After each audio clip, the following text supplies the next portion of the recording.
Hey everybody and welcome to a new video. My name is Midway and today I bring you some more Age of Origins. This time around we're checking out the Battle of Dominance, or rather the Duel of Dominance, which is an event that you partake with with your alliance, and in this event you will be fighting other alliances in some sort of tournament-like scenario where you will be having different fights, and you will have a group stage, then you will have a knockout stage, and eventually you will be able to claim a pretty good prize.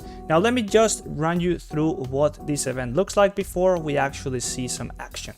Now the event will be taking place 5 hours from now, so I am recording this quite ahead of time, but as you can see right here on the screen, there is we are already on the knockout stage and we have a fight arranged versus a different alliance. So our alliance is Evolution and we will be fighting the alliance Gods of War. Now here, if you click on the schedule, you can see what the standings are looking like, and you will be also able to see some other information. So we have 4 different groups for the knockout stage. So there is 16 matches taking place on this first set of matches among all these different alliances that are going to be fighting each other in these groups. Well, there will be 16 individuals that are going to be taking place, or 16 fights that are going to be happening on this point. Then there will be 8, then will be 4, and eventually there will be 4 winners that are going to be the winners from every single one of the groups. So we are now one of those 16 people that got out of the group match.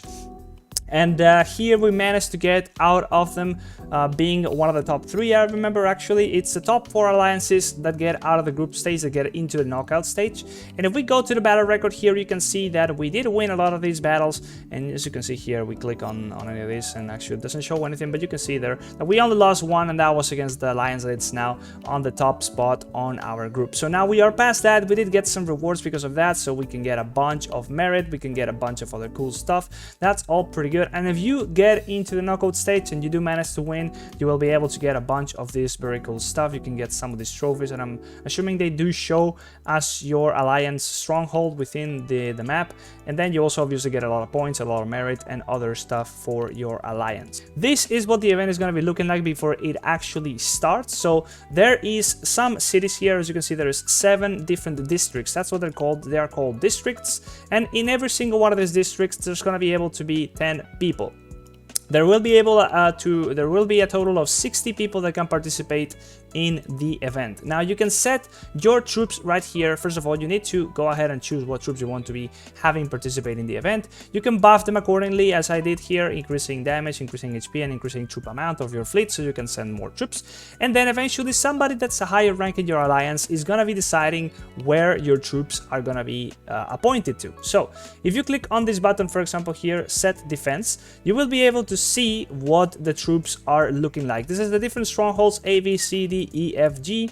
In my case, I am right here. As you can see, I am a green, or rather a gray level stronghold, and I am in the E district. So the troops are right now on standby, but they are already positioned. So the enemy is going to be attacking us. So this is the enemy on the other side, as you can see there. Those are the guys that will be coming over to our side, and they will be fighting our different cities. And we will be doing the same for the enemy. We'll be attacking their districts. We'll be taking down their strongholds, and will eventually be winning or losing depending on who is the strongest. Now obviously if you take down strongholds, then if you take more of them that they take of you, you win. Now something else that I didn't mention yet is items. So once you click on a district, you can see that all the different cities that are part of the set of buildings or cities that the enemy rather is going to have to run through in order to defeat you.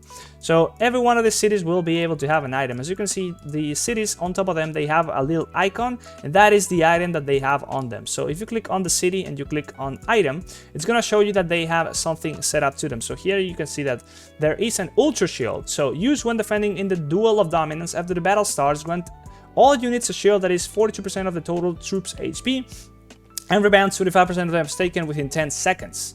So this effect takes effect in all the battles on the day it is used. So you can basically use this in order to, for that day, for the battle that's going to be taking place that day, have some extra effects happen. So the enemy can do exactly the same, so that's why you want to be being you don't want to leave it up to the randomness of not knowing whether the enemy is using them or not, and you want to be preemptively using some of that stuff so you can basically make your defense a bit stronger. So Now, we also have other items, for example, here, used when defending in Duel of Dominance. Directly 60% of the enemy troops at the start of the battle. That's pretty good. You basically straight up just kill 16% of the enemy troops. And there's other types of items. You can go ahead and buy some of those from the store. So there's other stuff here. There's other systems that you can take part in. For example, Tifa's Donation Station. Yep, that's you name it right. Here you can donate some resources you can have. You get some points. And those points you can exchange for some good stuff. As always, you can get some of this good stuff, but you can also get some of those items and you can give them to your alliance. Your alliance can use them for you, and then therefore you contribute to the greater good of winning the event. And there will, of course, also be an honor ranking determining whether you're participating in the event and how much you participated in it. You will be getting some of these points, and this will obviously be getting you some rewards. So there's plenty of ways of getting stuff out of this. You can also straight up just buy these items. If, for example, here I have 2 on my depots, so those are going to be able to be used by my alliance. And then you can buy more with those tickets that we talked about. Now, the tickets can be bought on this icon up here.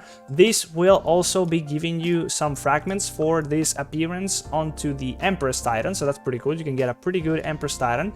And of course, the more tickets you spend, the more of these things you will be able to claim. And spending tickets obviously always comes with the drawback of costing some money. But let me just real quick show you what the Empress Titan looks like, because it's pretty cool and I really wish I could get that myself. If it's something you can, okay, you gotta click right there on the little shirt, and there you go. That's what the Empress Titan looks like. It also gives it a bit of a buff, but you need 100 fragments in order to be able to unlock this, and I only have 5 with the little that I spent on that. Alright, so here we go. We are 5 hours after the previous section of the video, and the fight is just about to start. I did realize that the alliance that we are fighting is actually pretty strong. They have 90 members. They have almost 400 million combat power in total, whereas our alliance is like half of that, and we are not even at 70 members.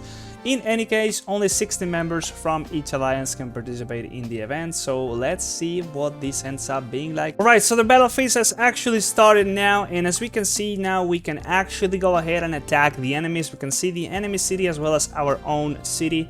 Now, I am being compelled to click here, and this is because I could now choose to deploy some of my units. So let's just do that, and I have already set up my... After you save the army, you can change. Alright, well, I mean, I already deployed my stuff, but now we redeployed it. I guess this is like choosing it for the attack. So if we go on to here, I can find that my city is still back here. So yeah, everything seems nice and cool at the very beginning. But now we could choose to start attacking. So how could we go about this is we could just go ahead and choose any of these buildings and click on it and choose attack. Now, should I do it that way? I'm not really too sure. I should probably wait with my alliance until they decide to kill some of the early structures that are probably going to be the strongest ones, because if I'm attacking onto a structure, like for example on our different what do you call this, the strongholds or whatever, the first couple cities are the ones for where the strongest people are laying right there. As you can see, these guys have a lot of battle power, whereas as they go back and back and back, we have set it up that way so that as the enemy progresses, it's gonna be easier for them. But if any of the weaker enemies attack into our stronger cities, they're just gonna be wasting their attacks completely. So that's why if I now start attacking, that's exactly what's probably gonna happen. I'm gonna be attacking onto their strongest cities, and therefore I'd rather wait until some of my other allies, which are stronger than I am, are actually attacking onto these. Okay, so it's been a full day afterwards, and we are losing this right now. We are 282 versus 552. So we are getting our asses kicked, but let's see what we can do about it. So let's see what this looks like right now. We basically have gotten everything just completely destroyed. It seems like the only section that's standing of our city is the one where I am also a part of. So, and even our first city also got crashed already. So that is not good. We are most definitely very far behind. Let me see. I don't really know what these markers, sort of like the light coming out of the city, shows. I'm thinking they are just untouched, but I guess I'll be able to do something about this one, for example, here. The last one of them all. Here, this guy only has about 300,000, so I could potentially just attack this guy and kill him, I'm assuming. So yeah, we recommend selecting an item before you attack. I guess I could go ahead and do that, but I'm feeling like this guy is pretty weak, so I might as well just go ahead and attack him on its own. So I can just click on attack, recommend selecting an item, don't remind me again about this event. Alright, let's just do it. So, we click on attack and this is what's gonna happen. I'm not really too sure, but the attack's gonna start. Here's my army versus his army, and we are probably gonna be destroying him pretty easily. We should be at least, but if we're not, then we'll find out later. And we are most definitely not destroying him whatsoever. In fact, he completely demolished me, and I lost everything. Let's go! That was pretty bad. I'm not really sure what did I miscalculate here. When I saw his battle power, it was definitely not that great. Maybe that's the troop amount and not the battle power. Yeah, I'm not really too sure here. As you can see, he does have a lot of troops. Okay, yeah, I totally miscalculated that. I'm not really sure what the number is showing there, because it's definitely wrong. If you go ahead and inspect him, you can definitely see that he was very, very strong. So, totally fucked that one up. But yeah, now I'm not sure if I can go ahead and attack somebody else or I am done for, or what's happening with my troops. So, let's just go ahead and try and attack somebody else and see what that says about it. So, let's try and fight something here. Okay, so this one right here, let me see, attack. Sorry, all their troops have died. Okay, so they are all gone. I have 0 troops, I have 0 power left, and therefore I cannot keep attacking. I guess that's how it works. Once you extinguish all your troops, you are pretty much done for. You can see the situation here. Overall, we're doing alright-ish, but we are most definitely still missing some stuff to go through. And our strongholds have been pretty much razed to the ground, but we do have one that's still pretty much untouched. So I'm not really too sure, but it does seem that we are losing by quite a big margin right here. Not being able to get into these other big cities quite pretty much at all. As you can see, these numbers are huge. But yeah, this one at least is showing properly. It's not showing you know, 1/10 of what it really is, like the previous one was. But in any case, I did waste my attack, I did lose, and we are getting our asses kicked. So it looks like we're gonna be losing this one duel of dominance. And if that happens, well, you just gotta go to the schedule here. And as you can see, since we are in the knockout states, that pretty much means that we are probably out of it, unless there's like a lower bracket. In any case, that's about it. Hey guys, hope you enjoyed the video, hope you found this useful, hope you enjoyed the event as well, and take action into it, participate in it with your alliance. And any comments and any questions you might have, please drop them down below on the comment section. If you want to try the game out, please go ahead in the description and click the link to download the game from my link, so the developers can see that my content is doing alright. And I'll be seeing you in the next video. Bye bye, see ya!